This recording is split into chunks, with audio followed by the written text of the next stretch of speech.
علی بھائی، روز کی طرح آج کا جو ہمارا موضوع ہے وہ ہے صبر.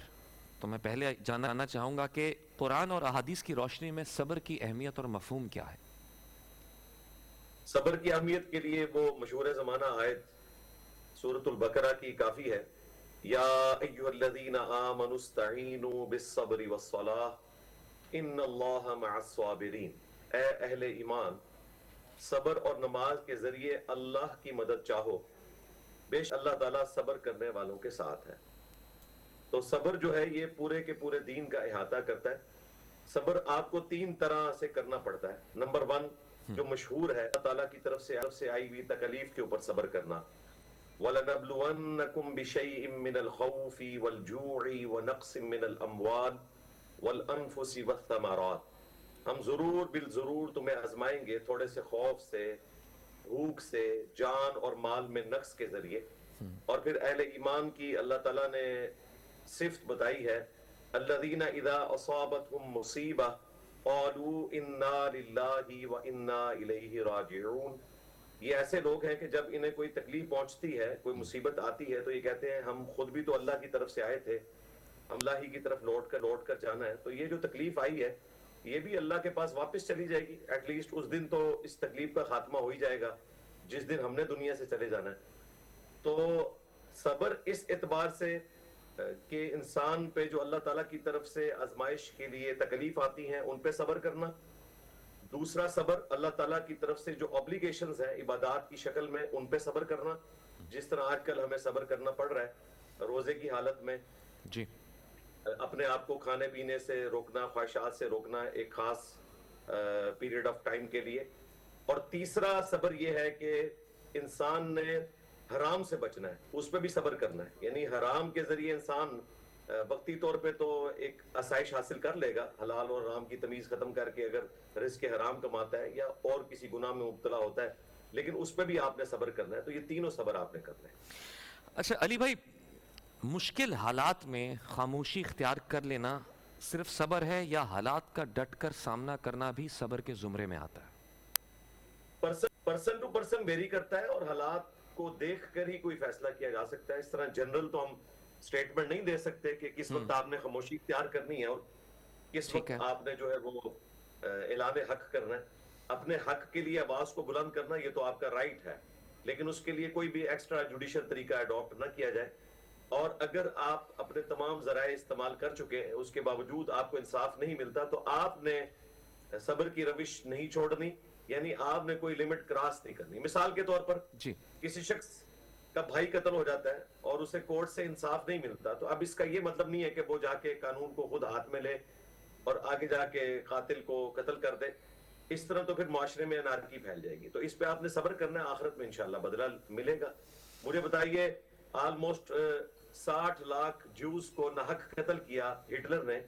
دنیا کی کوئی عدالت ہٹلر کو 60 لاکھ دفعہ پھانسی تو نہیں دے سکتی ہولوکاسٹ کی وجہ سے، لیکن اللہ تعالیٰ اپنی بارگاہ میں اسے 60 لاکھ دفعہ زندہ کر کے 60 لاکھ دفعہ موت دے کر ان معصوم یہودیوں کا بدلہ اتار سکتا ہے. بالکل. اچھا علی بھائی، اسی طرح اسی سوال ہے کہ صبر اور بزدلی میں فرق کیا ہے؟ انسان کو کیسے پتہ چلے گا کہ انسان صبر کر رہا ہے یا کمزوری دکھا رہا ہے؟ یہ بھی کوئی ایک اسپیسیفک مثال سامنے آئے تو پھر پتہ چلے گا. چلیں ہم اپنے ملک سے لے لیتے ہیں. یہاں پہ لوگ جو ہے وہ پولیٹیکل لیڈرز کی محبت کے اندر، مذہبی پیشواؤں کی محبت کے اندر جو ہے وہ روڈوں پہ مر جاتے ہیں، اور ان کے جو سیاسی پیشوا ہیں، مذہبی پیشوا ہیں، وہ ان کی اولادیں جو ہے عیاشی کرتی ہیں، اور لوگ یہی سمجھ رہے ہوتے ہیں کہ ہم جو ہے وہ کلمہ حق بلند کر رہے ہیں حکومت وقت کے خلاف. اور پھر جب پورا ان کا ایک خاندان تباہ ہو جاتا ہے، مستقبل ان کا داؤ پہ لگ جاتا ہے، پھر وہ کہتے ہیں ٹھیک ہے اب ہم صبر ہی کر لیتے ہیں.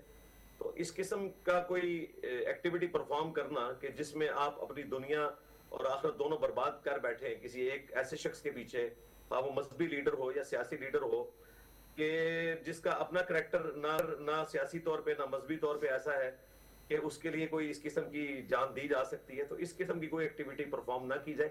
کوئی بزدلی نہیں ہے، آپ نے اپنے حالات اور واقعات کو دیکھ کر چلنا ہے. نبی اسلام نے صحابہ کرام کو بھی کہا، بخاری مسلم میں حدیث ہے کہ عنقریب ایسے حکمران آئیں گے جو تم پر ظلم کریں گے، لیکن تم نے اس وقت صبر کا دامن تھام کے رکھنا ہے یہاں تک کہ حوض کوثر پہ مجھے آ کر ملو. کیونکہ چند انڈیویجولز جب اس طرح کے حکمرانوں کے خلاف آواز بلند کرتے ہیں یا کوئی عام کنفلکٹ کرتے ہیں بجائے پولیٹیکل سٹرگل کرنے کے, تو اس کا رزلٹ یہ نکلتا ہے کہ حکمرانوں کے ہاتھ میں چونکہ اسلحہ ہوتا ہے, طاقت ہوتی ہے, تو وہ چند لوگوں کی جو اس قسم کی ایکٹیویٹی کی سزا باقی لوگوں کو بھگتنی پڑتی ہے. اچھا علی بھائی, جب آپ رب کے سامنے دعا کر رہے ہوتے ہیں, شکوہ شکایت کرنا جب دعا میں کئی دفعہ انسان کر بیٹھتا ہے, کیا یہ صبر کے اصولوں کے منافی ہے یا دل کا بوجھ ہلکا کرنا جائز ہے؟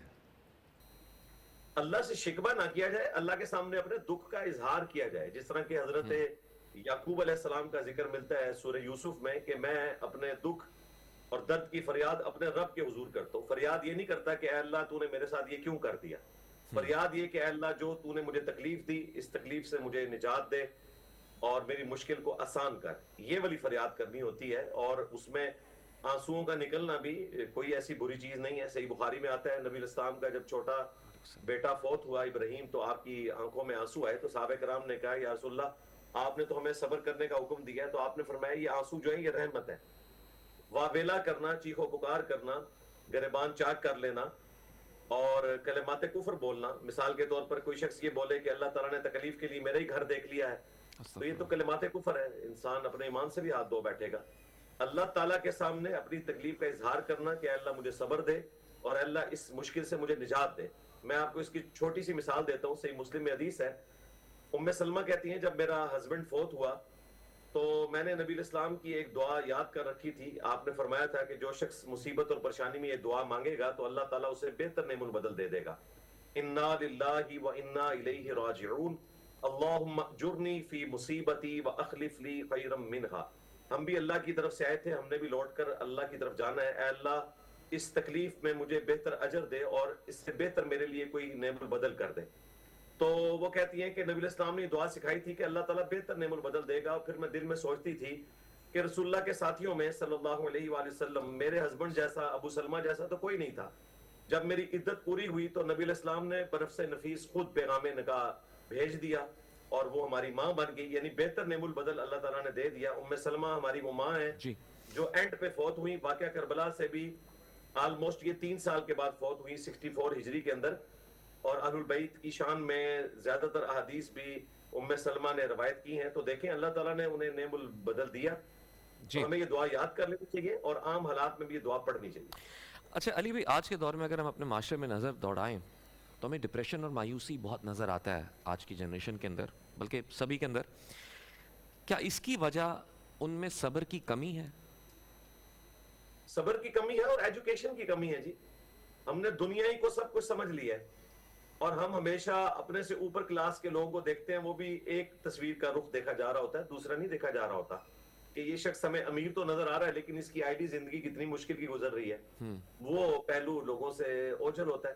صحیح مسلم میں حدیث ہے ہمیشہ اپنے سے نچلے والے لوگوں کو دیکھو, یوں اللہ تعالیٰ کی نعمتوں پہ تمہیں قناعت نصیب ہوگی, صبر و شکر کی روش نصیب ہوگی. اور سب سے بڑھ کر آپ نبی الاسلام کی مبارک ذات کو دیکھیں کہ اللہ تعالیٰ نے انہیں کیا مرتبہ دیا تھا, لیکن اس کے باوجود ان کو اور ان کے اہل البیت کو کن تکلیف سے گزرنا پڑا. تو جب یہ ایجوکیشن ہمارے سامنے ہوگی تو پھر ہم مصیبتوں کے اوپر صبر کر لیں گے. لیکن آپ اپنی کوشش ترک نہ کریں, کوشش ضرور کریں. اگر زندگی دنیا ہی میں ختم ہو جانی ہے تو پھر یقیناً انسان کو خودکشی کر لینی چاہیے. لیکن جب آخرت کی زندگی ہے تو دنیا میں اگر کسی نے تکلیف بھی کاٹی تو آخرت میں تو اسے اجر ملنے والا ہے. اگر دنیا میں کسی کو انصاف نہ بھی ملا تو آخرت میں تو انصاف ملنے والا ہے.